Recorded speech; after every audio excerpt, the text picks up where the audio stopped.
ओम शांति। आज 5 अप्रैल 2022 के बाबा के अनमोल मधुर महावाक्य सुनेंगे। मीठे बच्चे, बाप, टीचर और सतगुरु तीनों ही परम प्रिय है। तीनों ही एक है तो याद करना भी सहज होना चाहिए। आज की मुरली से प्रश्न है, इस कलयुग में सदा जवान कौन रहता है और कैसे? उत्तर है, यहाँ रावण विकार सदा जवान रहता है। मनुष्य भल बूढ़ा हो जाए, लेकिन उसमें जो विकार है, क्रोध है, वह कभी बूढ़ा नहीं होता। वह सदा जवान रहता है। मरने तक भी विकार की आश बनी रहती है।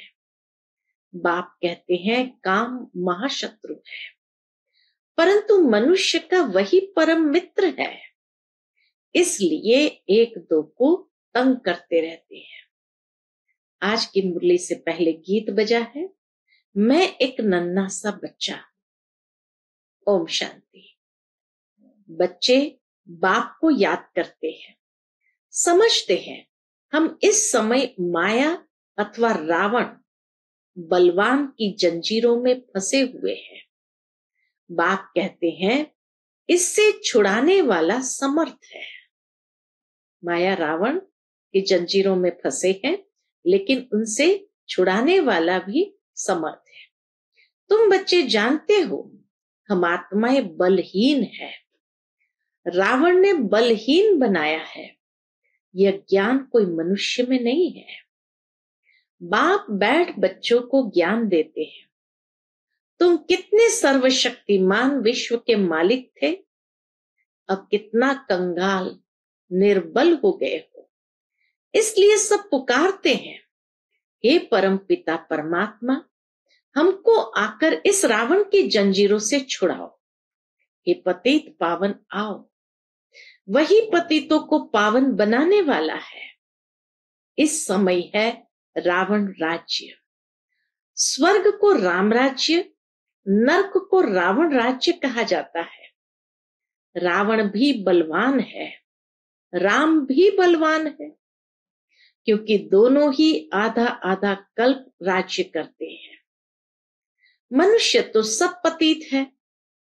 तुम भी पहले पतित थे, अब पतित पावन आकर तुमको पावन बनने का ज्ञान दे रहे हैं। योग और ज्ञान। पहले तो बाप के साथ योग चाहिए। दुनिया में बाप अलग, टीचर अलग, गुरु अलग है। याद करना पड़ता है, फलाना टीचर हमको पढ़ाते हैं। तुम तीनों ही संबंध से एक को ही याद करते हो। तीनों का नाम एक ही शिव है। परम प्रिय परम पिता, परम प्रिय शिक्षक, परम प्रिय सतगुरु, वह एक ही है। मनुष्य तो टीचर को अलग, गुरु को अलग, बाप को अलग याद करेंगे। उन्हों का नाम रूप अलग अलग है। यहाँ तीनों का नाम रूप एक ही बुद्धि में आता है। रूप निराकार है, नाम शिव है। बुद्धि में एक ही याद आता है। शिव बाबा कहते हैं, मैं आता हूं तुम बच्चों को इस मृत्यु लोक से ले जाने। जिसके आसार भी देख रहे हो, बाबा कहे जिसके आसार भी देख रहे हैं। बलवान बनने में माया बहुत सामना करती है, विघ्न डालती है। तुम बहुत चोट खाते हो। माया कभी जोर से थप्पड़ मारती है, कभी हल्का। जोर से ऐसा मारती है, माया का जोर का थप्पड़ किसको कहा? बाबा कहे जोर से ऐसा मारती है जो विकार में भी गिर पड़ते हैं। फिर वह असर बहुत समय चलता है। बुद्धि को जैसे ताला लग जाता है। अब बाबा कहते हैं, माया भुलाने की बहुत कोशिश करेगी, परंतु तुम भूलना नहीं। जितना तुम मेरे को याद करेंगे, तो वर्षा भी बुद्धि में आएगा और ऊंच पद भी पाएंगे। ऐसा कोई बच्चा नहीं होगा, बाबा कहे ऐसा कोई बच्चा नहीं होगा जिसको बाप का वर्षा याद न आए। वर्षा बच्चे से छिप नहीं सकता। तुम भी जानते हो कि हम विश्व की बादशाही ले सकते हैं नंबरवार पुरुषार्थ अनुसार। सब एक जैसी राजधानी तो नहीं ले सकेंगे, ये तो जरूर अंडरस्टूड है। जो बाबा कहे सब एक जैसी राजधानी तो ले नहीं सकेंगे। ये राजधानी स्थापन हो रही है और जो आते हैं वो कोई राजधानी स्थापन नहीं करते हैं। ऐसे नहीं कहेंगे कि वह रावण के राज्य में आते हैं। रावण का कनेक्शन है ही भारत के साथ, यहां ही रावण को जलाते हैं और तरफ तो रावण को जलाते ही नहीं। आधा कल्प के बाद रावण राज्य होता है। जरूर सूर्यवंशी व चंद्रवंशी वालों से ही इस्लामी धर्म वाले निकले होंगे। चंद्रवंशी के बाद ही इस्लामी धर्म वाले निकले होंगे। एक धर्म से ही फिर और बिरादरियां निकलती है ना। ऐसे नहीं, वह बिरादरी निकली तो उस समय वहां रावण राज्य होगा? नहीं, वह तो बाद में आता है। बाबा तो आकर राजधानी स्थापन करते हैं। इसका मतलब जब त्रेता और द्वापर का संगम का समय चलता है तब ये बिरादरियां निकलती है। तो जरूर है रावण राज्य उसके बाद शुरू होता है। उस संगम के बाद फुल फोर्स में रावण राज्य आरंभ होता है। बाबा तो आकर राजधानी स्थापन करते हैं। वह कोई आधा में, कोई क्वार्टर में आते हैं। सतो प्रधान से फिर तमो प्रधान बनना है। उनके लिए अल्पकाल का सुख और बहुत काल का दुख है। यह भी खेल समझाया जाता है। पहले पावन थे, फिर पतित बने हैं।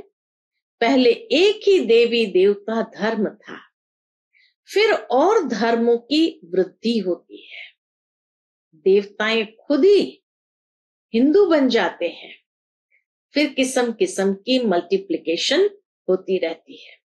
वह फिर अपने धर्म स्थापक के पिछाड़ी चले जाते हैं। देवता धर्म प्रायलोक है सब देवी देवता धर्म वाले, परंतु अपने को देवता कह नहीं सकते क्योंकि पवित्र नहीं है। पवित्रता के बिगर अपने को देवता कहलाना बेकायदे हो जाता है। तो इतना तो मेंटेन किया कि जब पवित्रता नहीं रही तो अपने को देवता भी नहीं कहलाया। जो असुर देवी देवताएं थे वही फिर क्षत्रिय, फिर 100 वैश्य, 100 शूद्र बन जाते हैं। अभी फिर तुम ब्राह्मण बने हो। यह बातें और धर्म वाले नहीं समझेंगे। देवता धर्म वाले ही यहां आएंगे, बाकी तो बाद में आते रहेंगे। आगे चलकर वृद्धि बहुत होगी। मुख वंशावली की वृद्धि होती है। प्रजापिता ब्रह्मा ब्राह्मण धर्म अब स्थापन करते हैं। प्रजापिता ब्रह्मा के बच्चे जरूर ब्रह्मा कुमार कुमारियां होंगे ना। ब्राह्मण वर्ण वाले ही देवता बनेंगे। ढेर आकर नॉलेज लेंगे। तुम पुरुषार्थ करते हो सूर्यवंशी राजधानी में आने का। उनमें भी मुख्य है 8, बाकी तो वृद्धि हो जाती है। बाबा कहे बाकी तो वृद्धि हो जाती है। जो मम्मा बाबा का बनेंगे, कुछ सुनेंगे तो वह आएंगे। प्रदर्शनी में ढेर आते हैं। उनसे कोई निकलते हैं जो अच्छी रीति पुरुषार्थ करते हैं। पहले पहले बाप का परिचय जरूर होना चाहिए। फिर करके कोई लिंग रूप कहते व ज्योति स्वरूप कहते। बाप समझने से ब्रह्म जो महातत्व है उनको फिर भगवान नहीं कह सकते। परम पिता परमात्मा तो नॉलेजफुल है, ब्रह्म नॉलेजफुल थोड़ी है। बाबा कहे ब्रह्म नॉलेजफुल थोड़ी है। तुम पूछते हो तो आत्मा का रूप क्या है, तो लिंग कह देते हैं, क्योंकि लिंग रूप की ही पूजा होती है। स्टार की पूजा तो कहाँ है नहीं। न जानने के कारण फिर कुछ न कुछ बना देते हैं, ठिक्कर बित्तर सब में भगवान कह देते हैं।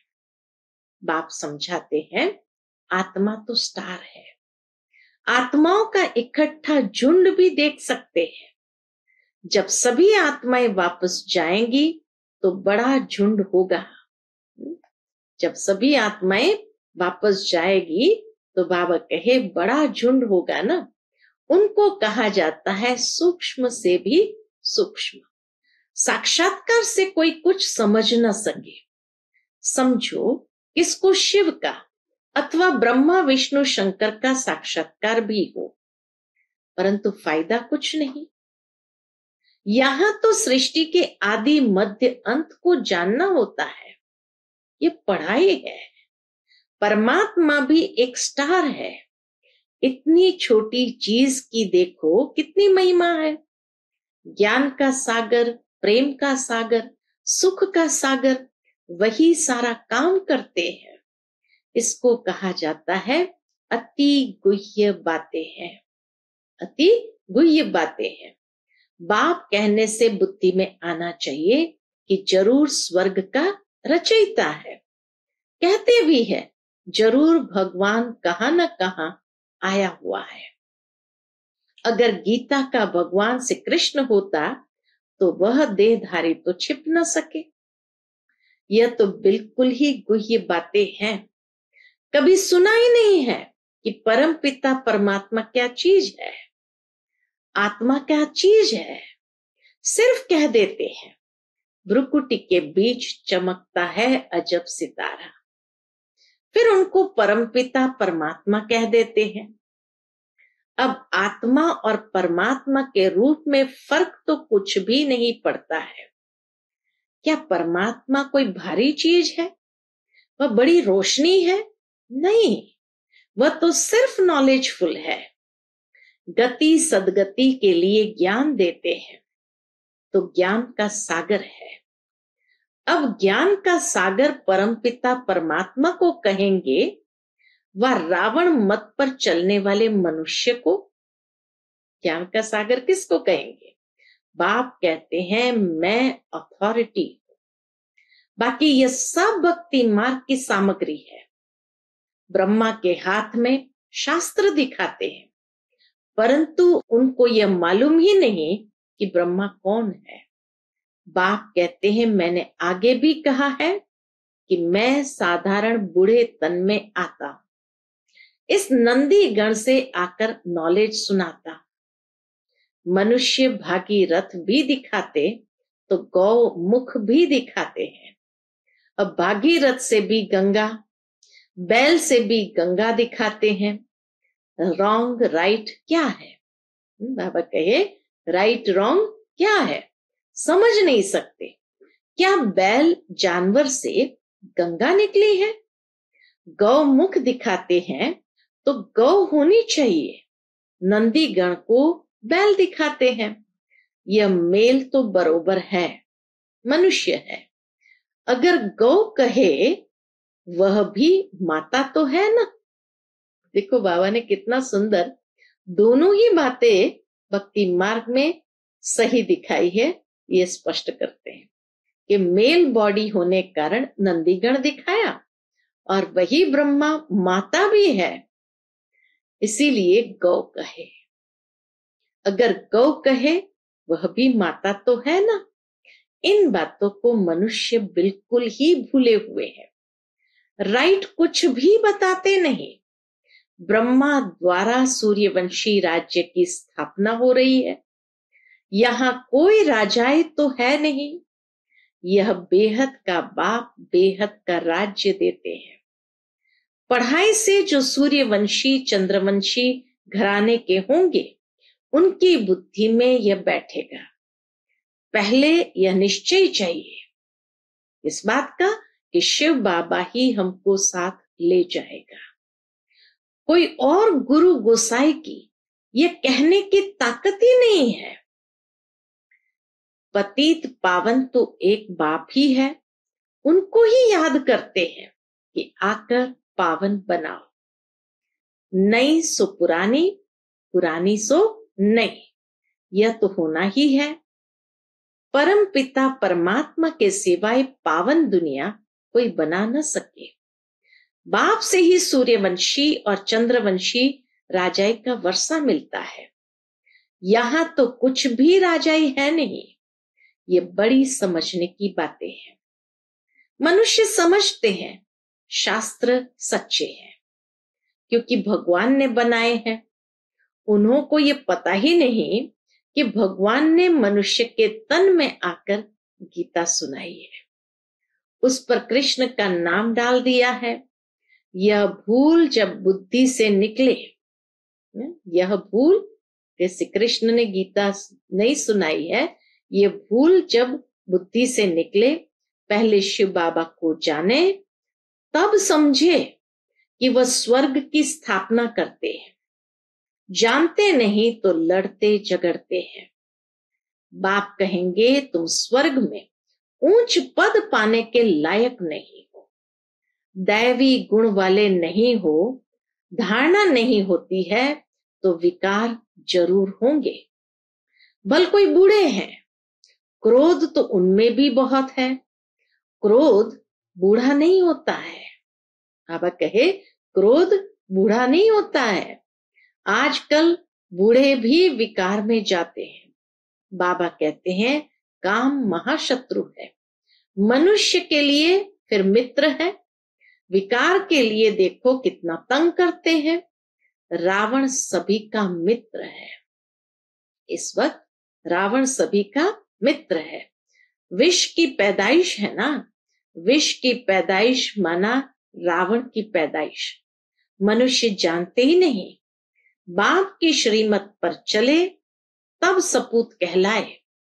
विकर्म करते हैं तो जट सावधानी दी जाती है।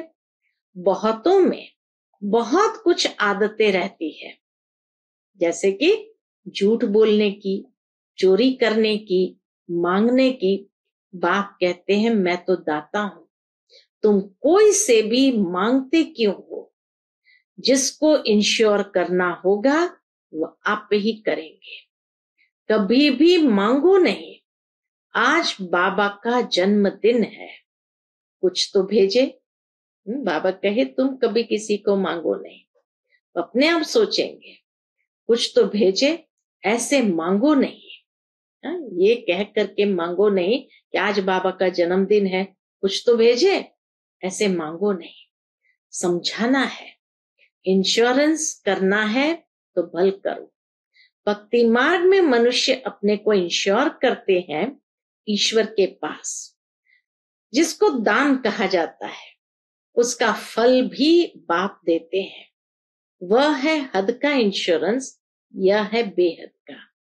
भक्ति मार्ग में कहते आए हैं परम पिता परमात्मा ने ये भक्ति का फल दिया है। शाहूकार होगा तो कहेगा ये पास्ट कर्मों का फल मिला है। कोई गरीब है क्योंकि इंश्योरेंस नहीं किया है, इसलिए धन नहीं मिलता।